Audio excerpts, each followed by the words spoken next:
Hello viewers and welcome to another chapter of reading. So let's get started, shall we? Chapter 12. Magic is Might. As August wore on, the square of unkempt grass in the middle of Grimmauld Place shriveled in the sun until it was brittle and brown. Well, we're still in January. The inhabitants of number 12 were never seen by anybody in the surrounding houses, nor was number 12 itself. The Muggles who lived in Grimmauld Place had long since accepted the amusing mistake in the numbering that had caused number 11 to sit beside number 13. And yet the square was now attracting a trickle of visitors who seemed to find the anomaly most intriguing.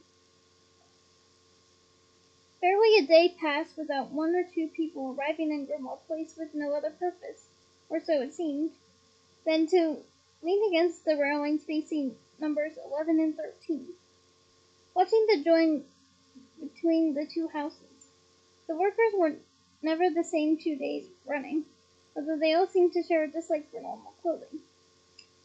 Most of the Londoners who passed them were used to his undresses and took little notice, though occasionally one of them might glance back, wondering why anyone would wear such long cloaks in this heat.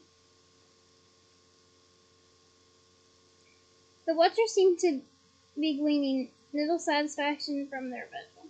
Occasionally one of them started forward excitedly, as if they had seen something interesting at last, only to fall back looking disappointed. On the first day of September, well, again, we're still in January, there were more people working in the square than ever before. Half a dozen men in long cloaks stood silent and watchful, gazing as ever at houses 11 and 13. But the thing for which they were waiting for still appeared elusive. As evening drew in, bringing with it an unexpected gust of chilly rain for the first time in weeks, there occurred to be one of those inexplicable moments when they appeared to have seen something interesting.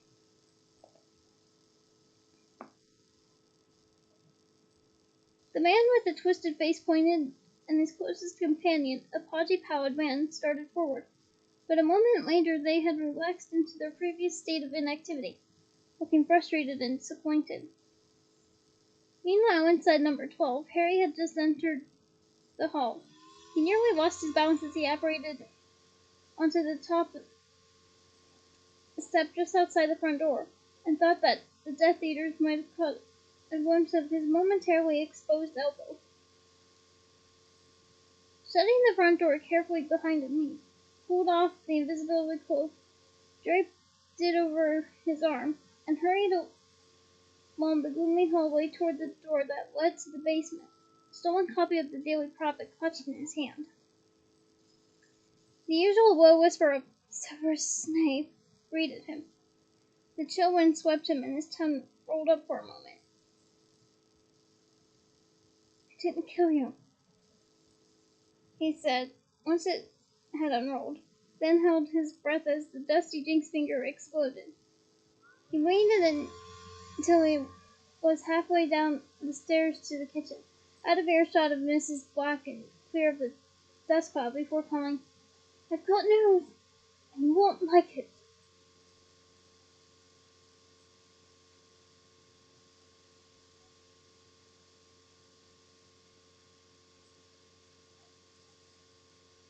The kitchen was almost unrecognizable.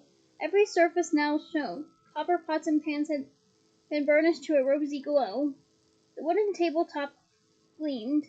The goblets and plates already laid out for dinner glinted in the light from a merrily blazing fire, on which a cauldron was simmering. Sorry.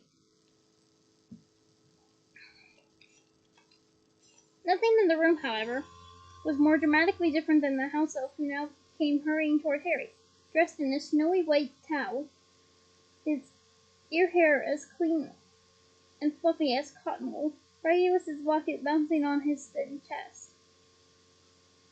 "Shoes off, if you please, Master Harry, and hands washed before dinner," croaked Creature, seizing the invisibility cloak and swatching off to hang it on a hook on the wall beside a number of old-fashioned robes that had been freshly laundered. "What's happened?" Ron asked apprehensively. He and Hermione had been poring over a sheaf of scribbled notes and hand-drawn maps that littered the end of the long kitchen table. But now they watched Harry as he strode toward them and threw down the newspaper on top of their scattered parchment. A large picture of a familiar, hook-nosed, black-haired man stared up at them all. Beneath a headline that read, "Severus Snape confirmed as Hogwarts headmaster." "No!" said Ron and Hermione loudly. Hermione was quickest. She snatched up the newspaper and began to read the accompanying story out loud. And because of this, I'm going to use Hermione's voice.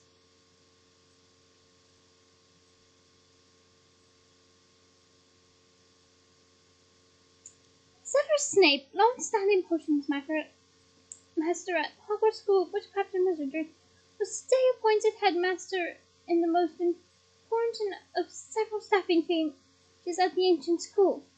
Following the resignation of the previous Muggle Studies teacher, Electa Carroll will take over her post while her brother, Amicus, fills the position of Defense Against the Dark Arts professor.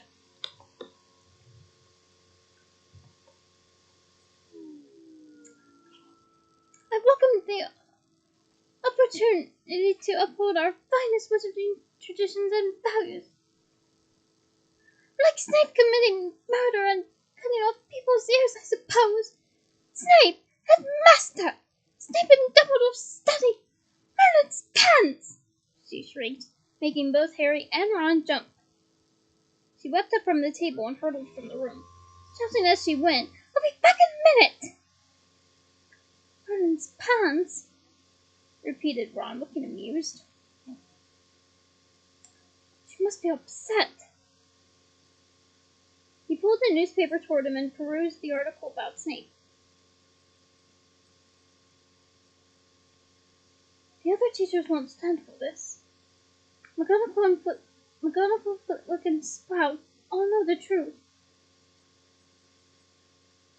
They know how Dumbledore died, and won't accept Snape as headmaster. And who are these Carrows?" "Death Eaters," said Harry. "There were pictures of them inside. They were at the top of the tower when Snape killed Dumbledore. So it's all friends together. And," Harry went on bitterly, drawing up a chair, "I can't see that the other teachers have got any choice but to stay."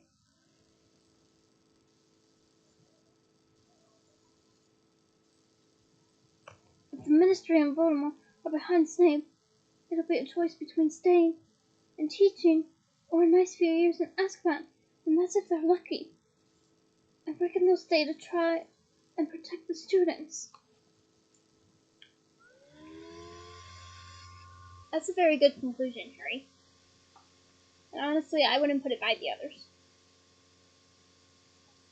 Creature came bustling to the table with a large tureen in his hand, and ladled out soup into pristine bowls, whistling between his teeth as he did so.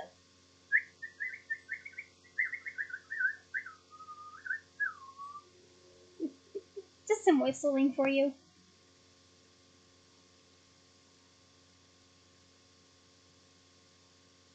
"Thanks, Creature," said Harry, flipping over the parchment so as to not have to look at Snape's face. "At least we know exactly where Snape is now."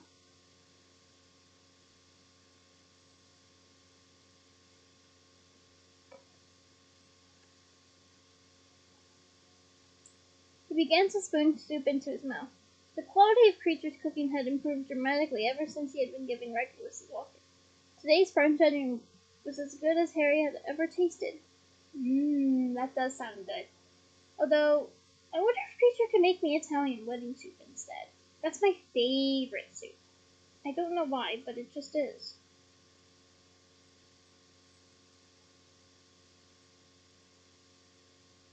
What's your favorite soup?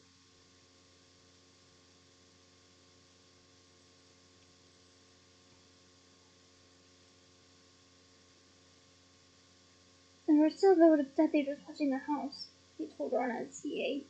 "More than usual. It's like they're hoping we'll march out carrying our school trunks and head off to Hogwarts Express. For the Hogwarts Express. Ron glanced at his watch. Well, no watch, but pretend my bracelet is.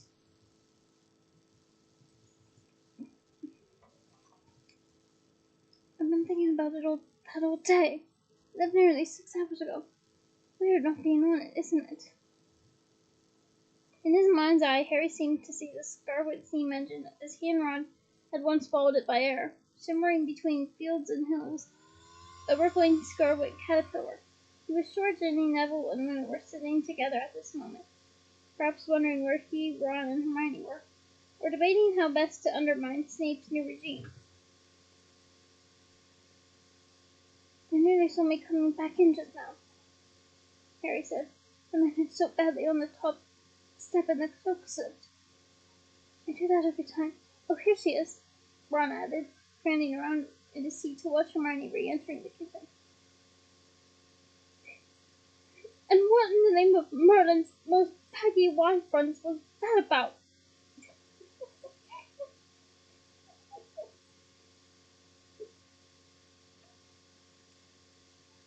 I remembered this, Hermione panted.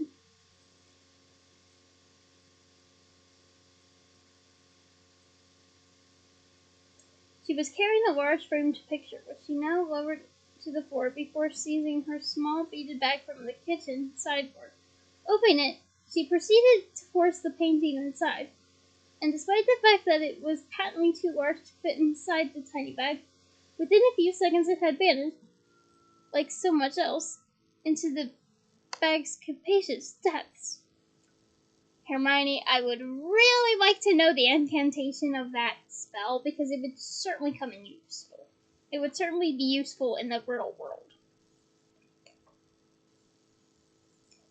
Then use Nigelus, Hermione explained as she threw the bag onto the kitchen table with the usual sonorous clanking crash.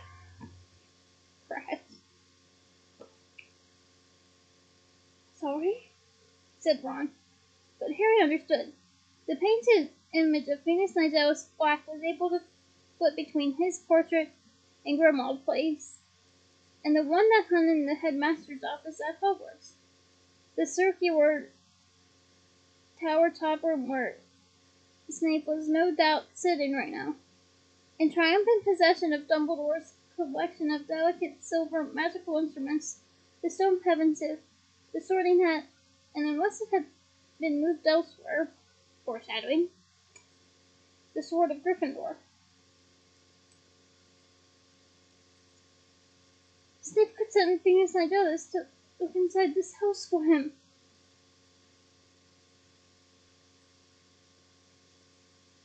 One voice.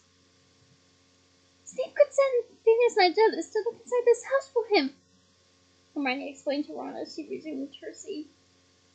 But let him try it now. What Venus Nigelus will be able to see is the inside of my handbag. Good thinking, said Ron, looking impressed. Thank you, smiled Hermione, pulling her soup toward her. So, Harry, what else happened today? Nothing, said Harry. Watched the ministry entrance for 7 hours. No sign of her. Sorry about that, though, Ron. Looks fine. Ron nodded in appreciation of this news. They had agreed that it was far too dangerous to try and communicate with Mr. Weasley while he walked in and out of the ministry, because he was always surrounded by other ministry workers. It was, however, reassuring to catch these glimpses of him, even if he did look very strained and anxious. Dad's always told us most ministry people use the Zoom network to get to work, Ron said. That's why we haven't seen Umbridge. She'd never will. She thinks she's too important. And what about that funny old witch and that little wizard in navy robes? Hermione asked. Oh yeah, the bloke from Magical Maintenance, said Ron. How do you know he works for Magical Maintenance? Hermione asked, her soup spoon suspended in midair. So that everyone from Magical Maintenance wears navy blue robes. But you never told us that.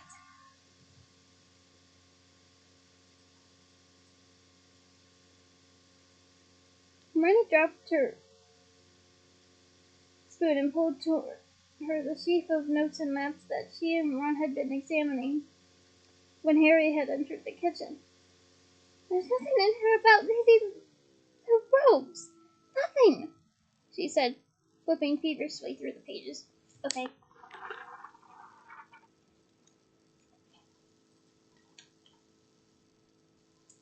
"What does it really matter? Ron, it all matters.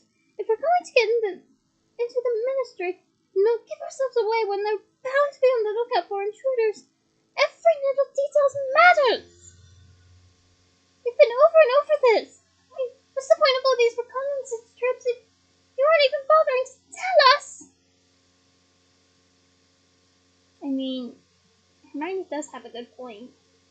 Attention to detail is important. Blimey, Hermione, I forget one little thing. You do realize, don't you, that there's probably no more dangerous place in the whole world for us to be right now than the Ministry of... "I think we should do it tomorrow," said Harry.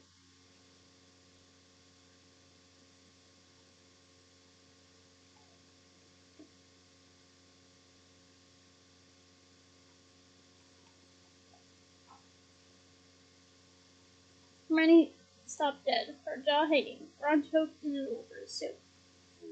"Tomorrow?" repeated Hermione. "You aren't serious, Harry." "I am," said Harry. "I don't think we're going to be much better prepared than we are now, even if we stuck around the ministry entrance for another month.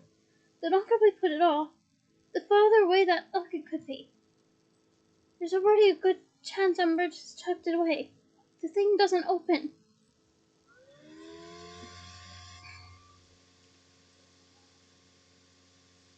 "Unless," said Ron, "she's found a way of opening it and she's not possessed." Foreshadowing of sorts.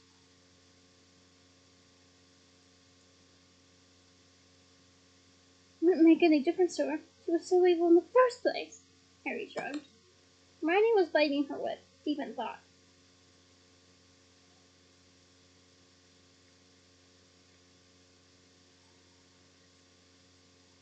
"We know everything important," Harry went on, addressing Hermione. "We know they've stopped apparition in and out of the ministry. We know only the most senior ministry members are allowed to connect to their homes and to the food network now, because Ron heard those two unspeakables complaining about it. And we know roughly where Umbridge's office is, because of what you heard that bearded bloke saying to his mate. I'll be up on level 1. Dolores wants to see me." Hermione recited immediately. "Exactly," said Harry. "And we know you get in using those honey coin tokens or whatever they are, because I saw that witch borrowing one from her friend.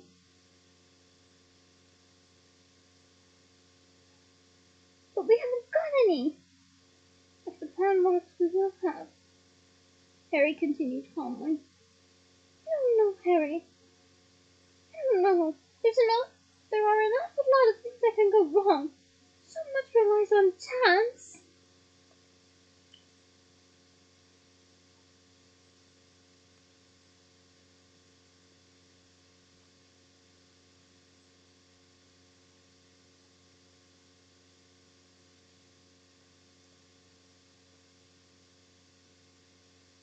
"That'll be true even if we spend another 3 months preparing," said Harry. "It's time to act." You could tell from Ron and Hermione's faces that they were scared. He wasn't particularly confident himself, and yet he was sure the time had come to put their plan into operation. They had spent the previous 4 weeks taking it in turns to don the invisibility cloak and spy on the official entrance to the ministry, which Ron, thanks to Mr. Weasley, had known since childhood. They had tailed ministry workers on their way in, eavesdropped on their conversations, and warned by careful observation of which of them could be relied upon to appear alone at the same time every day. Occasionally there had been a chance to sneak a daily profit out of somebody's briefcase. Slowly they had built up the sketchy maps and notes now stacked in front of Hermione. "All right," said Ron slowly. "Let's say we go for it tomorrow. I think it should just be me and Harry."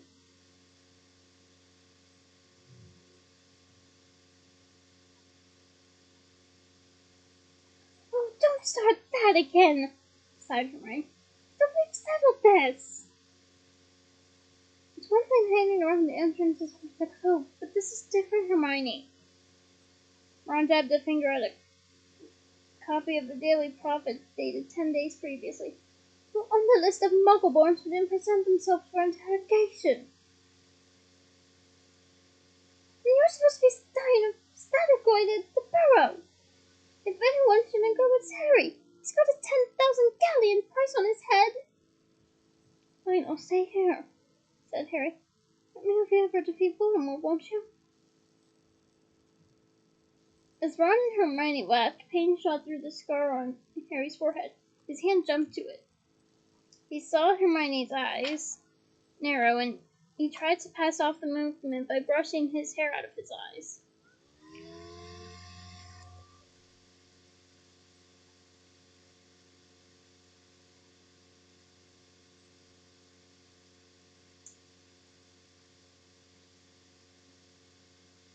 "Well, if all three of us go, we'll have to separate separately," Ron was saying. "We can't all fit under the cloak anymore."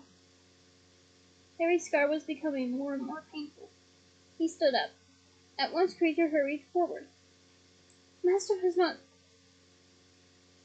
finished his soup. Would Master prefer the savory stew, or else the treacle tarts which Master is so partial?" "Aw, Creature, you are so thoughtful. I would love a treacle tart. And that stew. What makes it so good, I wonder? Is it like a beef stew? I guess that would make sense, wouldn't it? Yeah, it could be a lamb stew as well. What do you think the stew is made of? Let me know in the comments."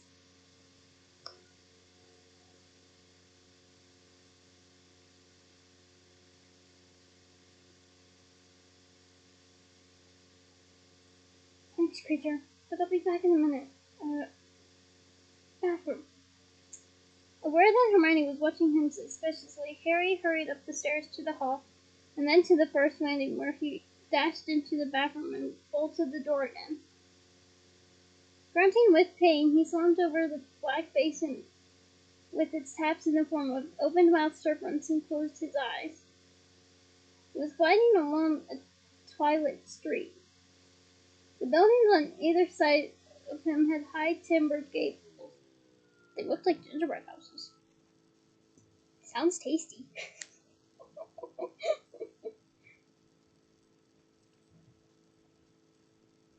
He approached one of them, then saw the whiteness of his own long-fingered hand against the door. He knocked.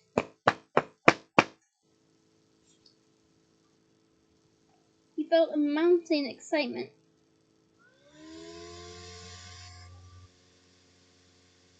The door opened. A laughing woman stood there. Her face fell as she looked into Harry's face.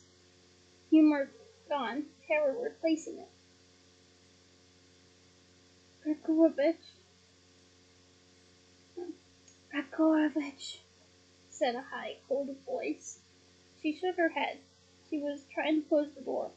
A white hand held it steady, prevented her shutting him out. "I want Gregorovitch."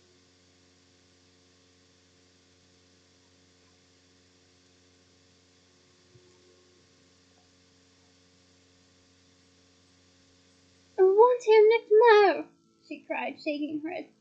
"You no live here. You no live here. I know him not."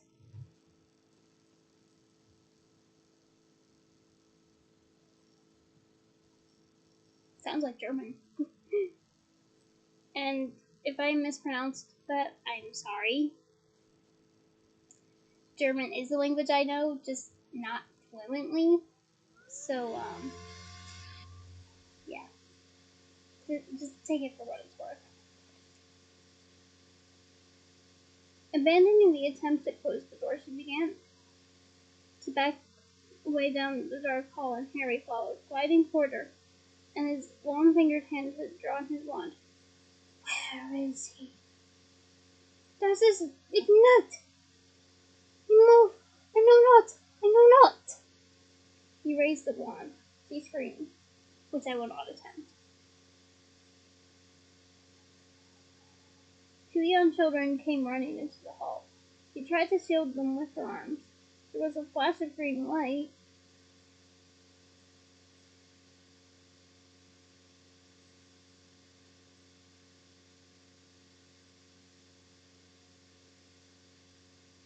Harry! Harry! He opened his eyes. He had sunk to the floor. Hermione was pounding on the door again.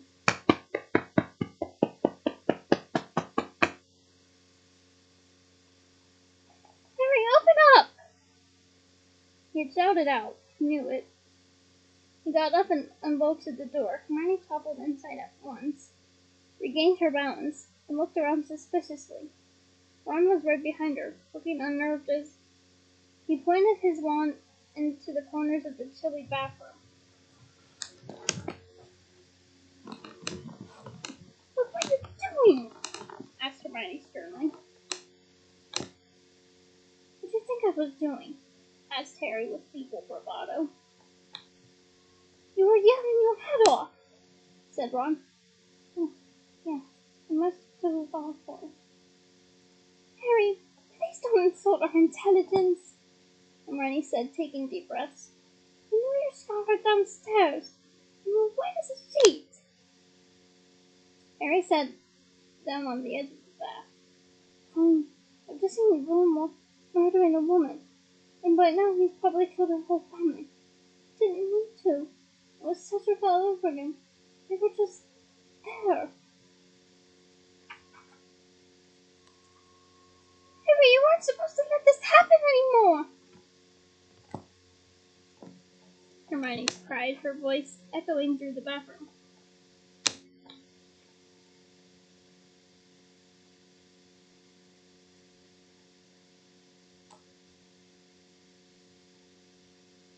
Dumbledore wanted you to use occlumency. He thought the connection was dangerous. Voldemort can use it, Harry. What good is it to watch him kill and torture? How can it help? Because it means I know what he's doing, said Harry. So you're not going to even try to shut him out? Hermione, I can't. You know I'm lousy at occlumency. I never got the hang of it. You never really tried, she said hotly. I don't get it, Harry. Do you like having this special connection with, or relationship, or whatever? She faltered under the look he gave her as he stood up. Like it, he said quietly. Would you like it?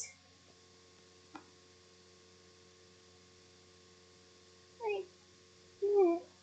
I'm sorry, Harry. I didn't mean. I hate it. I hate the fact that he can get inside me. That I have to watch him when he's most dangerous. But I'm going to use it. Dumbledore! Forget Dumbledore. This is my choice, nobody else's. I want to know why he's after Gregorovitch.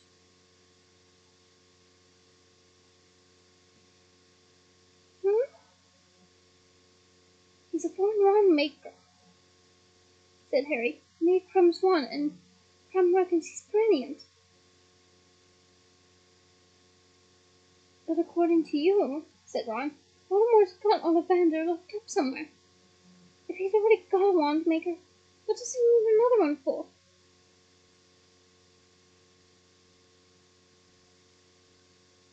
Maybe he agrees with Crum. Or maybe he thinks Gregorovitch is better. Or else he thinks Gregorovitch will be able to explain what my wand did when he was chasing me because Ollivander didn't know.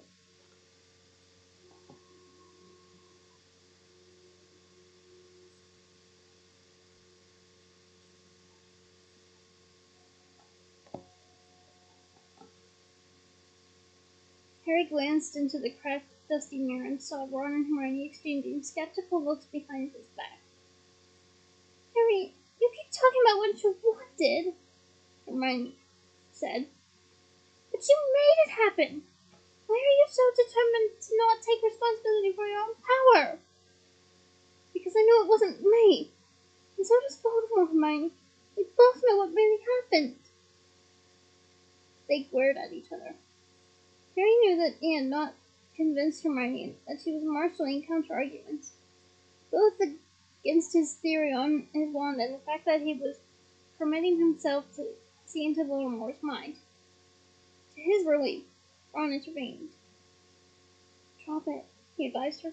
It's up to him. And if we're going to the ministry tomorrow, do you reckon we should go with the plan? Reluctantly, as the other two could tell, Hermione let the matter rest, though Harry was quite sure she would attack again at the first opportunity. In the meantime, they returned to the basement kitchen where Creature served them all stew and checked tart. Aw, how thoughtful, Creature.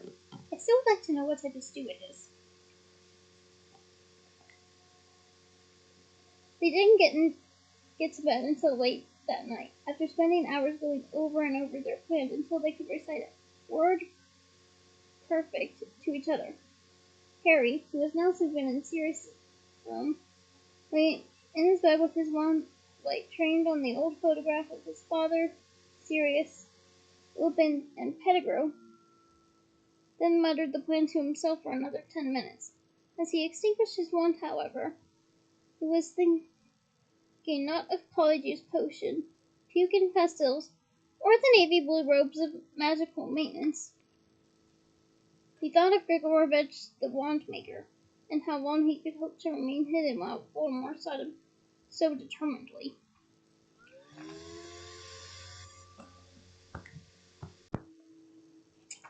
Dawn seemed to follow midnight with indecent haste. "You look terrible," was Ron's greeting as he entered the room to wake Harry. "Not for long. Not for long," said Harry, yawning. I was trying to hold it back. I was trying to hold my yawn back.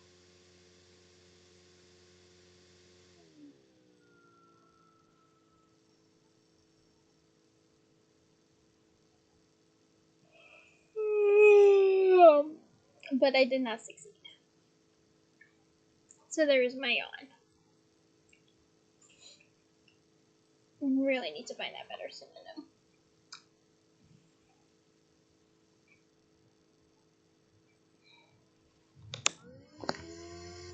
They found Hermione downstairs in the kitchen. She was being served coffee and hot rolls by Creature, wearing the slightly manic expression that Harry associated with the exam review. Hot rolls. But spare the coffee, Creature, because I'm more of a tea person. Robes, she said under her breath, acknowledging their presence with a nervous nod, and continued to poke around in her beaded bag. Polyjuice Potion, empathic cloak, decoy detonators. You should each take a couple just in case. Puking pastels, nosebleed nougat, extendable airs.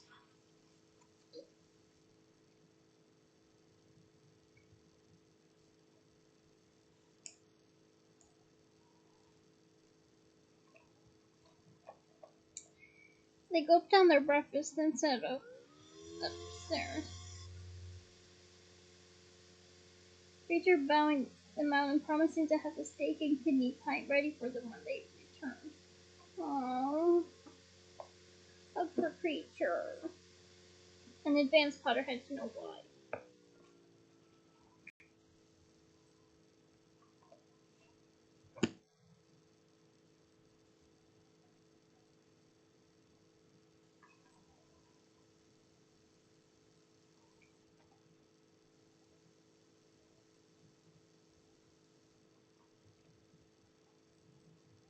Bless him, said Ron fondly. I mean, I think I used to fantasize about cutting off his head and sticking it on the wall. They made their way onto the front step with immense caution. They could see a couple of puffy-eyed Death Eaters watching the house from across the misty square. Hermione disapparated with Ron first, then came back for Harry. After the usual brief spell of darkness and near suffocation, Harry found himself in the tiny alleyway where the first phase of their plan was scheduled to take place. It was as yet deserted except for a couple of large bins. The first ministry workers didn't usually appear here until at least 8 o'clock. Right then, said Hermione, checking her watch. Again, no watch, so just pretend my bracelet's a watch.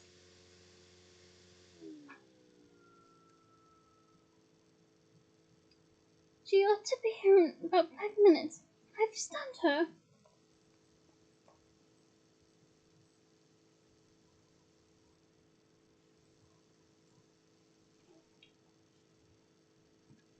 Hermione, we know, said Ron sternly. And I thought we were supposed to open the door before she got here. Hermione squealed. I nearly forgot. Stand back. She pointed her wand at the padlock and heavily graffitied fire door beside them, which burst open with a crash. The dark corridor behind it led, as they knew from their careful scouting trips, into an empty theater. Hermione pulled the door back toward her to make it look as though it was still closed. No, she said, turning back to face the other two in the alleyway. You put on the cloak again? We wait. Ron finished throwing it over Hermione's head like a blanket over a birdcage and rolling his eyes at Harry. Little more than a minute later, there was a tiny pop, and a little ministry witch with flyaway gray hair apparated feet from them, blinking a little in the sudden brightness. The sun had just come out from behind a cloud. She barely had time to enjoy the unexpected warmth, however, before Hermione's silent sunny spell hit her in the chest and she toppled over. Nicely done, Hermione, said Ron, emerging from behind a bin beside the theater door, as Harry took off the invisibility cloak.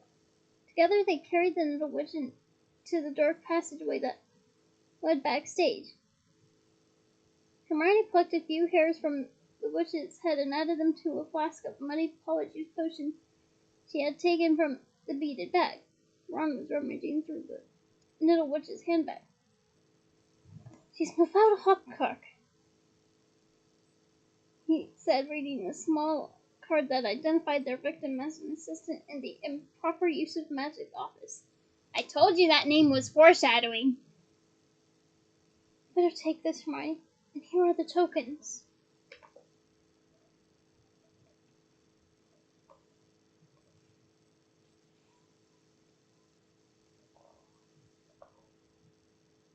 He passed her several small golden coins, all embossed with the letters MOM.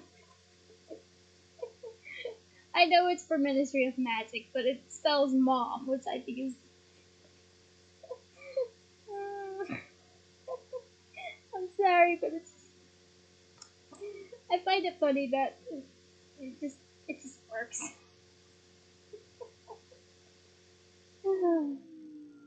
Anyway.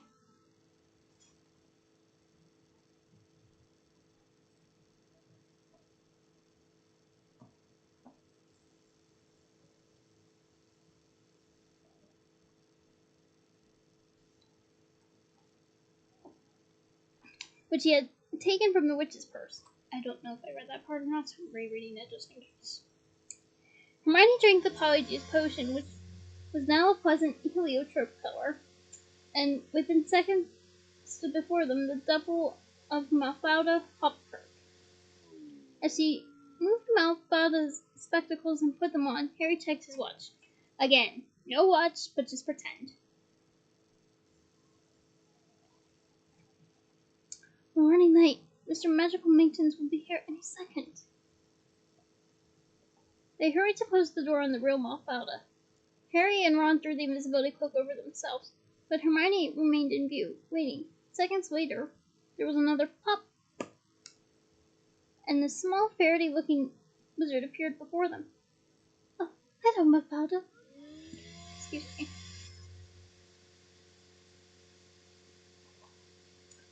Hello, said Hermione in a quavery voice. How are you today? Not so bad, actually, replied the little wizard, who looked thoroughly downcast. As Hermione and the wizard headed for the main road, Harry and Ron crept along behind them. I'm sorry to hear you're under the weather, said Hermione, talking firmly over the little wizard as he tried to expound upon his problems.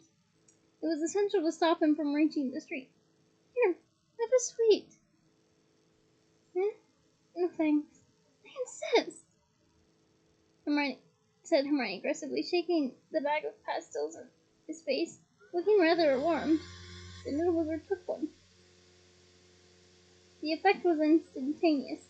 The moment the pastille had touched his tongue, the little wizard started vomiting so hard that he didn't even notice as Hermione inked a handful of hairs from the top of his head. Oh dear, she said as he splattered the alley with sick. Perhaps you'd better take the day off. No, he choked and raged, trying to continue on his way despite being unable to walk straight. I must. Today. Must go. But that's just silly, said Hermione, alarmed. You can't go to work in this state. I think you ought to go to St. Mungo's and get them to sort you out. The wizard had collapsed, heaving onto all fours, still trying to crawl toward the main street. You simply can't go to work like this.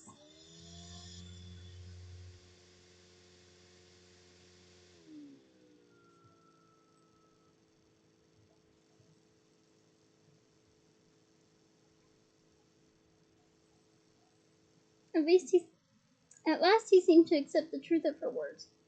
Using a repulsed Hermione to claw his way back into his standing position, he turned on the spot and vanished, leaving nothing behind but the bag Ron had snatched from his hand as he went and some flying chunks of vomit. Ugh, gross, said Hermione, holding up the skirts of her robe to avoid the puddles of sick. It would have made much less mess to stun him, too. Yeah, said Ron, emerging from under the cloak holding the wizard's bag. But I think a whole pile of unconscious bodies would have drawn more attention. Keen on his job, though. Didn't he chuck us the hair and the potion then? And within 2 minutes Ron stood before them, as small and fairy as the sick wizard, wearing the navy blue robes that had been folded in his bag.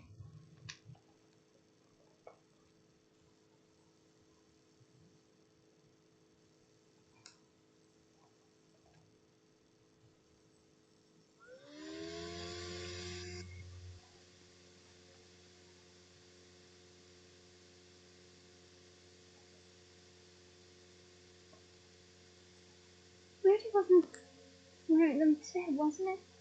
Seeing how much he wanted to go. Anyway, I'm Reg Catamole, according to the label in the back. Now wait here, Hermione told Harry, who was still under the invisibility cloak, and we'll be back with some hairs for you. He had to wait 10 minutes, but it seemed much longer to Harry, sulking alone in the sick-splattered alleyway beside the door concealing the stunned Mafalda. Finally, Ron and Hermione reappeared. I don't know who he is, Hermione said, passing Harry several curly black hairs. But he's gone home with a dreadful nosebleed. Here, he's pretty tall. We need bigger robes. She pulled out a set of the old ropes creature had laundered for them, and Harry retired to take the potion and change. Once the painful transformation was complete, he was more than 6 feet tall, and from what he could tell from his well-muscled arms, powerfully built. He also had a beard. Stowing the invisibility cloak and his glasses inside his new robes, he rejoined the other two. Blimey, that's scary, said Ron, looking up at Harry, who now towered over him. Take one of Mama's tokens, Hermione told Harry. And let's go. It's nearly 9. 9. They stepped out of the alleyway together. 50 yards along the crowded pavement, there were spiked black railings flanking 2 flights of steps. One labeled gentlemen, the other ladies. See you in a moment, then, said Hermione nervously, and she tottered off down the steps to ladies. Harry and Ron joined a number of oddly dressed men descending into what appeared an ordinary underground public toilet, tiled in grimy black and white. Morning, Reg, called another wizard in navy blue robes as he let himself into a cubicle by inserting his golden token into a slot in the door. Roman payment the bum, this wasn't us all to get to work this way. Who are they expecting to turn up? Harry Potter? I'm sorry, but advanced Potterheads know why I'm laughing. And considering recent events, new Potterheads should know why I'm laughing too. The wizard roared with laughter at his own wit. I mean, yeah, I laughed too. Ron gave a forced chuckle. Yeah, he said. Stupid, isn't it? And he and Harry let themselves into adjoining cubicles. To Harry's left and right came the sound of flushing. He crouched down and peered through the gap at the bottom of the cubicle, just in time to see a pair of booted feet climbing into the toilet next door. He looked left and saw Ron blinking at him. We have to flush ourselves in, he whispered. Looks like it, Harry whispered back. His voice came out deep and gravelly. They both stood up, feeling exceptionally foolish. Harry clambered into the toilet. He knew at once he had done the right thing. Though he appeared to be standing in water, his shoes, feet, and robes remained quite dry. He reached up, pulled the chain, and the next moment had zoomed down a short chute, emerging out of a fireplace into the Ministry of Magic. He got up clumsily. There was a lot more of his body than he was accustomed to. The great atrium seemed darker than Harry remembered it. Previously, a golden fountain had filled the center of the hall, casting shimmering spots of light over the polished wooden walls. Now a gigantic statue of black stone dominated the scene. It was rather frightening. This vast sculpture of a witch and wizard sitting on inordinately carved thrones, looking down at the ministry workers toppling out of fireplaces below them. Engraved in foot-high letters at the base of the statue were the words, "Magic is might." That's the name of the chapter. Harry received a heavy blow on the back of the leg. Another wizard had just flown out of the fireplace behind him. Out of the way, catch you! Oh, sorry, Runcorn.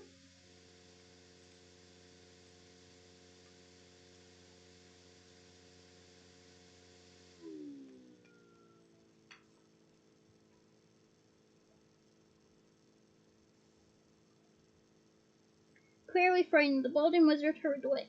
Apparently, the man whom Harry was impersonating, Runcorn, was intimidating.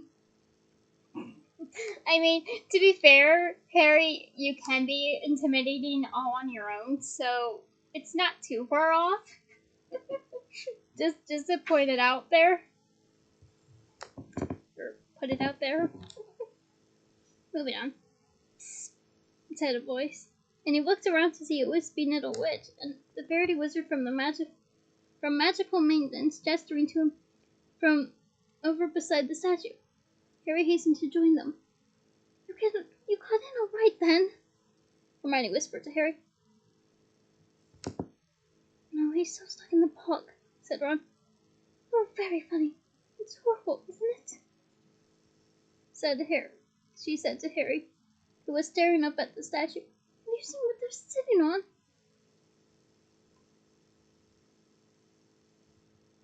Harry looked more closely and realized that what he thought were decoratively carved thrones were actually mounds of carved humans.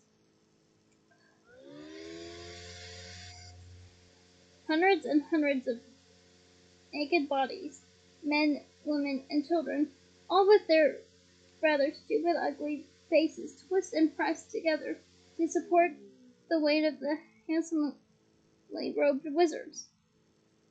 Muggles, whispered Hermione. It's a frightful place. Come on, let's get going. Oh. I'm hugging Hermione because even though she obliviated her parents, it's clear that she's thinking of them in this moment, and it must be so heartbreaking. So hugs for Hermione.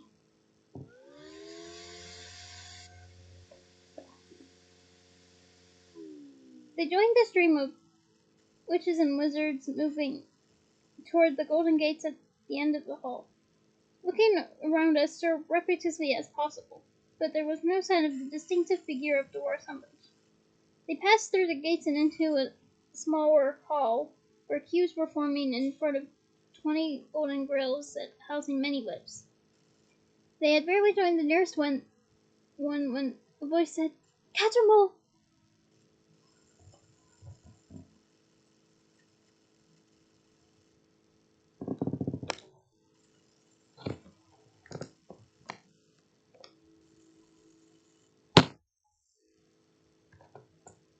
They looked around. Harry's stomach turned over. One of the Death Eaters who had witnessed Dumbledore's death was striding toward them. The Ministry workers beside them fell silent, their eyes downcast. Harry could feel fear going through them. The man, scowling slightly, broached his face, was somehow at odds with his magnificent sweeping robes, which were embroidered with much gold thread. Someone in the crowd around the lips called sycophantically, "Morning, Yaxley!" Yaxley ignored them. "I requested somebody from Magical Maintenance to sort out my office catalog. It's still raining in there." Ron looked around as though hoping somebody else would intervene, but nobody spoke. "Raining in your office? That's not good, is it?" "Oh, Ron, we appreciate your effort." Ron gave a nervous laugh. Yaxley's eyes widened. "You think it's funny, Cattermole, too?" The pair of witches broke away from the queue for the lift and bustled off. "No," said Ron. "Oh, of course. You realize that I'm on my way downstairs to interrogate your wife, Cattermole. In fact, I'm quite surprised you're not down there holding her hand while she waits. Already given her up as a bad job, have you? Probably wise. Be sure and marry a pureblood next time." Hermione had let out a little squeak of horror. Okay, because it's a little squeak, I will attempt. Deep. I tried. Yaxley looked at her. She coughed feebly and turned away. I stammered Ron.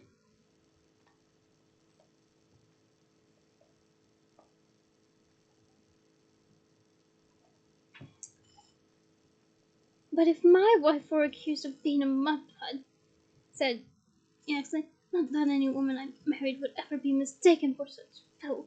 And the head of the Department of Magical Law Enforcement needed a job doing. I would make it my priority to do that job, Kevin. Do you understand me?" "Yes," whispered Ron, "and attend to it, Cattermole. And if my office is not completely dry within an hour, your wife's blood status will be in even graver doubt than it is now."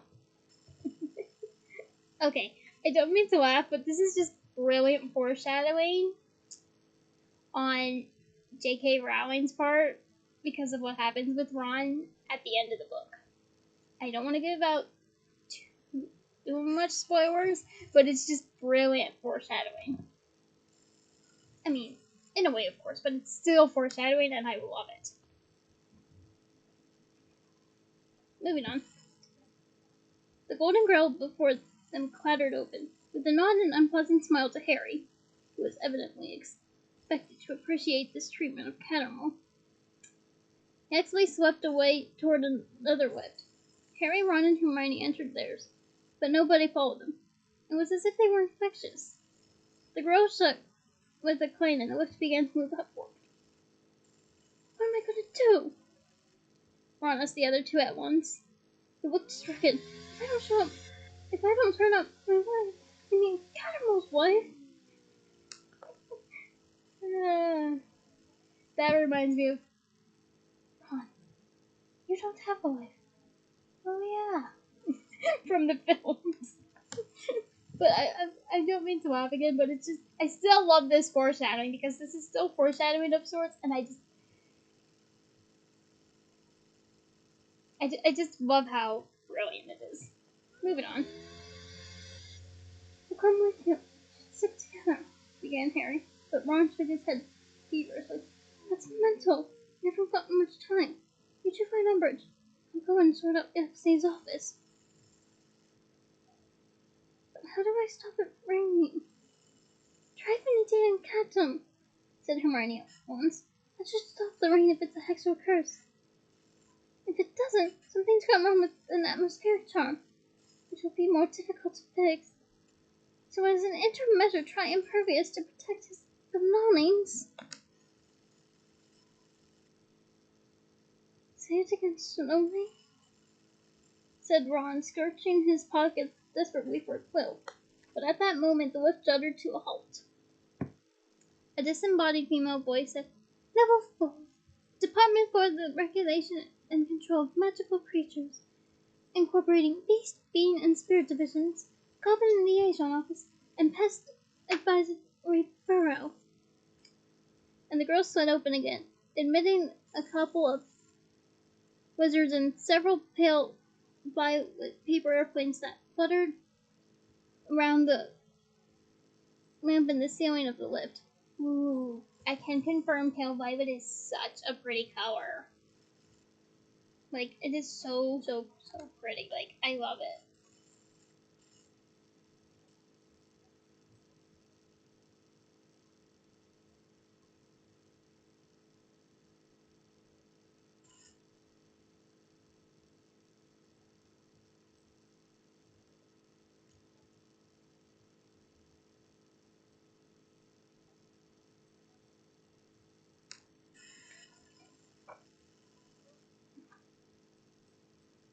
Like, look at how pretty that color is. Isn't it so pretty?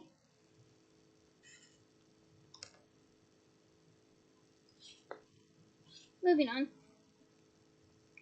I want to know, but said a bushily whiskered man, smiling at Harry. He glanced over at Ron and Hermione as the lift creaked upward once more. Hermione was now whispering frantic instructions to Ron. The wizard leaned toward Harry, leering and muttered, Dirk Cresswell from Goblin Liaison. Nice one, Albert. I'm pretty confident I'll get a job now. He winked. Harry smiled back, hoping that this would suffice. Yeah, I would hope it would suffice too. The lift stopped. The girls opened once more. Level 2, Department of Magical Law Enforcement, including the Improper Use of Magic Office, Aura Headquarters, and Wisdom and God Administration Services, said the disembodied witch's voice. Harry saw Hermione give Ron a little push, and he hurried out of the lift, followed by the other wizards, leaving Harry and Hermione alone. The moment the golden door had closed, Hermione said very fast, Actually, Harry, I think I'd better go after him. I don't think he knows what he's doing, and if he gets caught doing the whole thing. Level 1, Minister of Magic and Support Staff. The Golden Girls split apart again, and Hermione gasped. 4 people stood before them, 2 of them deep in conversation. A long-haired wizard wearing magnificent robes of black and gold, and a squat, toad-like witch wearing a velvet bow in her short hair and clutching a clipboard to her chest. Oh no. I think we all know who that is by now. But that is the end of this chapter. Join me next week for chapter 13, the Muggleborn Registration Commission. Until then, Bye!